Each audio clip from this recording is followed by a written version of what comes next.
all this stuff. Yeah, yeah. And the U.S. the Spitfires is nice, and the Hawker Hurricane was nice, but the P-51, the P-40, Yep. or the P-38, those are badass planes. I like them all, but you know what's funny is growing up, we all sort of were conditioned that the Messerschmitt was ugly and it was this weird German thing.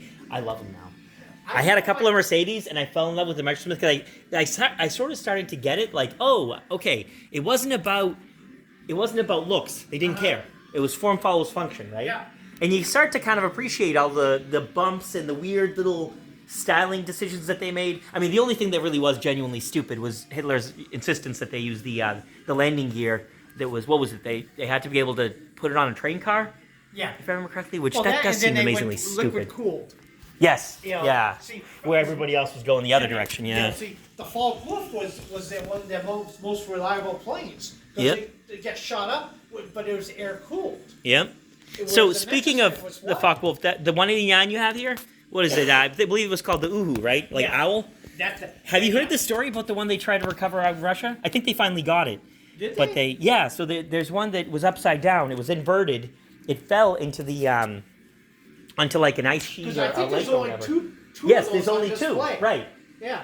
And when they went to go scout it and look at it to try to recover it, the Brits went out there, and of course you have to bribe all the Russian people to, yeah. all that stuff. So then they lower the helicopter down to like, oh my God, look, the thing's upside down, but it's all intact, everything's there. Clearly nobody's been here. It's completely nothing's been scrapped or or vandalized or whatever. And there's a polar bear just standing there like, oh, come on down. I wouldn't mind a little snack. It's in one of the big it's written up in one of the big websites where they talk about the salvaging of all those things. Trying to get the model to that. I don't know if anyone has that kit out no more. Because this Alitalia used to have a lot of weird stuff like that, right? Yeah, Weren't they the ones that this had? kid right here is a kid out of Ukraine